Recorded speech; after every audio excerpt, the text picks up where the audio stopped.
एक बार भगवान घूमने के लिए अपने बच्चों को साथ में लेकर के एक बगीचे में पहुंचे।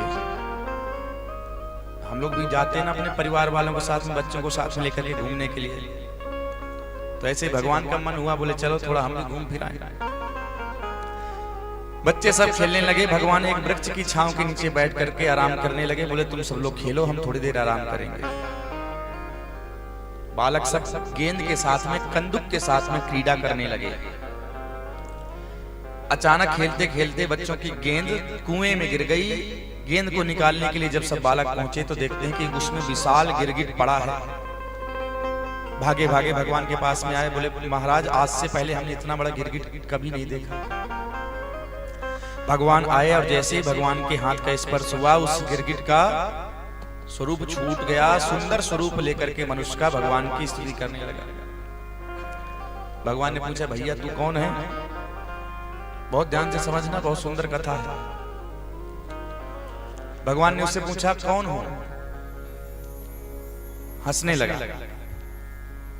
त्रिलोकी के पति पूछ रहे हैं, जगदीश पूछ रहे हैं, फिर भी परिचय कैसे दे रहा है। शब्द शैली देखो। कह रहा है कि महाराज, जब भी कभी दानियों की चर्चा चलती होगी तो आपने हमारा नाम जरूर सुना होगा। नृगो नाम नरेंद्रो हम इक्ष्वाकु तनयः प्रभु। बोले मैं इक्ष्वाकु का बेटा सूर्यवंशी राजा, मेरा नाम है नृग। और बोले इस भारत में जब भी दानियों की चर्चा चलती होगी तो सबसे प्रथम श्रेणी में मेरा ही नाम आता होगा। भगवान बोले क्या दान करता था भैया तू इतना?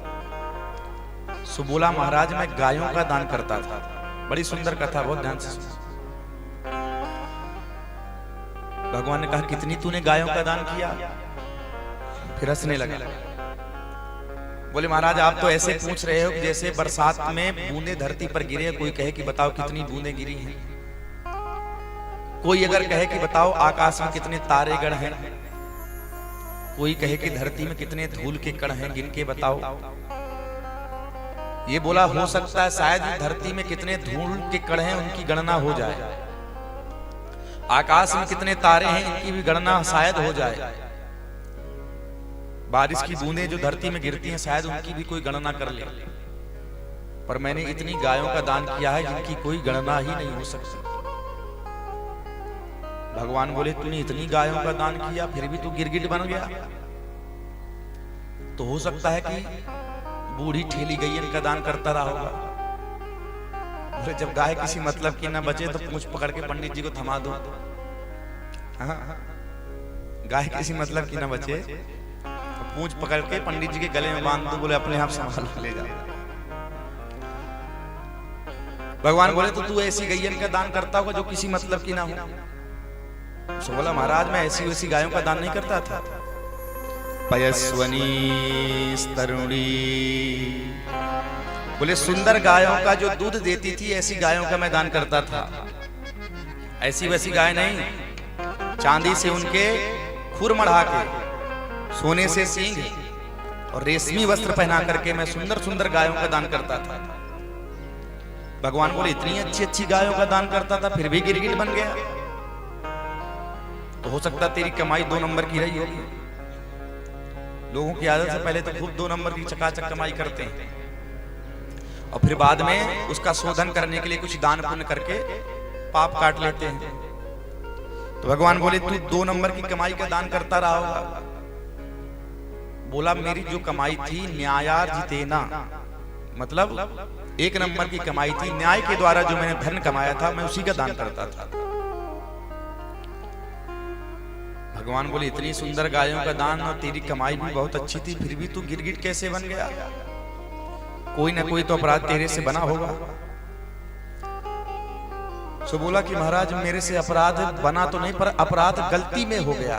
अनजाने में एक छोटी सी गलती हो गई। बोले एक बार मैंने एक गाय किसी पंडित जी को दान की और वही गाय पंडित जी के यहाँ से भाग करके आकर के पुनः मेरे गायों के झुंड में मिल गई। उस गाय को मैंने दोबारा दान दूसरे पंडित जी को कर दिया। तो जिनकी गाय थी वो गाय को खोजते हुए आ रहे थे, और जिस पंडित जी को मैंने दोबारा गाय दान दी थी वो गाय को लेकर के जा रहे थे। आपस में रास्ते में दोनों मिले। उन्होंने कहा कि ये गाय हमारी है। पंडित जी बोले अभी अभी राजा के यहाँ संकल्प करा के आ रहा हूं, ये गाय हमारी है। दोनों में महाराज बहस हो गई। राजा के दरवाजे पर दोनों पहुंचे, निर्णय कुछ नहीं निकला। राजा ने कहा देखो प्रभु, आप लोग झगड़ा मत करें, एक पंडित जी इस गाय को रख लें और एक पंडित जी जितनी मर्जी करे इस गाय के बदले उतनी हमसे गाय ले लें। पर दोनों ब्राह्मण अपनी अपनी जिद पर अड़ गए। बोले ऐसे कैसे ले लें, आपने हमको दान दिया है, हम तो अपनी ही गाय लेंगे। दोनों महाराज ब्राह्मण अड़ गए। अंत तो गत्वा निर्णय कुछ निकला नहीं। दोनों ब्राह्मण नाराज होकर के गाय को छोड़ करके चले गए।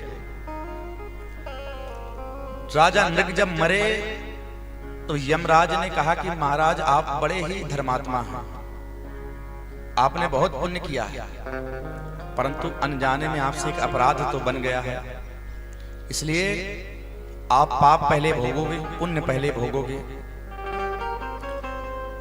राजा नृग बोले महाराज पाप थोड़े से हैं, पुण्य ज्यादा है, इसलिए पहले हम पाप भोग लेते हैं। जैसे मैंने कहा पाप भोग लेते हैं तो तुरंत गिरगिट बन के महाराज इस कुएं में मैं गिर पड़ा, और आज आपका हाथ स्पर्श हुआ कि मेरा सारा पाप समाप्त हो गया, और भगवान की परिक्रमा करके वो चल पड़ा। भगवान ने जितने भी बच्चे थे उनको वहीं पर बैठाया और सुंदर उपदेश दिया। बोले देखो इसने कोई गलती नहीं की थी, जानबूझ करके कोई अपराध नहीं किया था, फिर भी अनजाने में इससे गलती हो गई तो इसको कितना बड़ा गिरगिट बनना पड़ा। इसलिए संत ब्राह्मणों के धन से, उनके क्रोध से हमेशा दूर रहा करो। नाहं हलाहलं मन्ये विषम यस्य प्रतिक्रिया।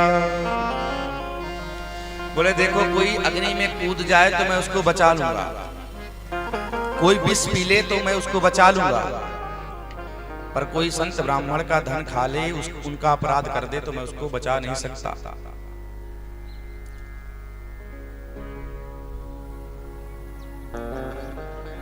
ब्राह्मणों के पास में जो धन होता है महाराज बहुत खतरनाक धन होता है।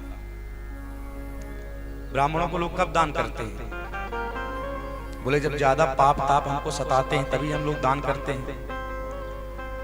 तो पंडित जी को बुला करके हम लोग दान देते हैं, तो दान पैसा देते हैं, पर वो पैसे के रूप में अपना हम पाप ही पंडित जी को देते हैं। पैसा लेकर के पंडित जी ने आपके पाप को ले लिया, आपके जो अधर्म जो आपने किया, जो पाप किया, पंडित जी ने पैसा लेकर के उसको ले लिया और अपने पुण्य तुमको प्रदान कर दिया। तो पंडितों के पास में कौन सा धन है? बोले जो आपने दिया है, और आपने अपने धन के रूप में पंडित जी को पाप ही दिए हैं। तो ब्राह्मणों के पास में जितना भी धन होता है सब महाराज दान का ही होता है, और दान का धन बहुत खतरनाक होता है। कहते हैं कि दान मान को टुकड़ो या कि 9-9 अंगुल दांत, और भजन करे तो पचेगो नहीं तो फिर फाड़ेगो आंत। जो लोग दान लेते हो उनको भजन करना चाहिए खूब। जो लोग दान लेते हैं भजन नहीं करते, भगवान का नाम जप नहीं करते, तो उनके लिए भी महाराज खतरनाक हो जाता है ये धन बहुत। पर ब्राह्मणों को चाहिए कि गायत्री जप करें, संध्या उपासना करें, तो ब्राह्मण चाहे जितना दान ले ले उसको कोई भी दुष्प्रभाव नहीं पड़ता। अगर वो अपना कर्म कर रहा है, गायत्री जप कर रहा है, संध्या को उपासना कर रहा है, उसको कोई समस्या नहीं, वो सब पचा जाएगा। ब्राह्मण के अंदर इतनी दाहक शक्ति होती है, जितना पाप ताप हो सब महाराज वो समाप्त कर देता है। भगवान के 2 मुख हैं, एक अग्नि और दूसरा ब्राह्मण। हमारे घर में खूब कूड़ा कचरा इकट्ठा हो जाता तो हम क्या करते हैं? बोले अग्नि में सब डाल देते हैं, अग्नि देवता सब स्वाहा कर देते हैं, क्योंकि उसके अंदर, अग्नि के अंदर दाहक शक्ति होती है। उसी प्रकार से ब्राह्मणों के अंदर पाप को जलाने की शक्ति होती है। ज्यादा पाप ताप संताप सताएं तो घर में पंडितों को, ब्राह्मणों को बुलाओ, भोजन कराओ, दक्षिणा दो और सारे पाप काटो। तो भगवान ने अपने बच्चों को समझाया कि संतों के, ब्राह्मणों के अपराध से हमेशा बचते रहे।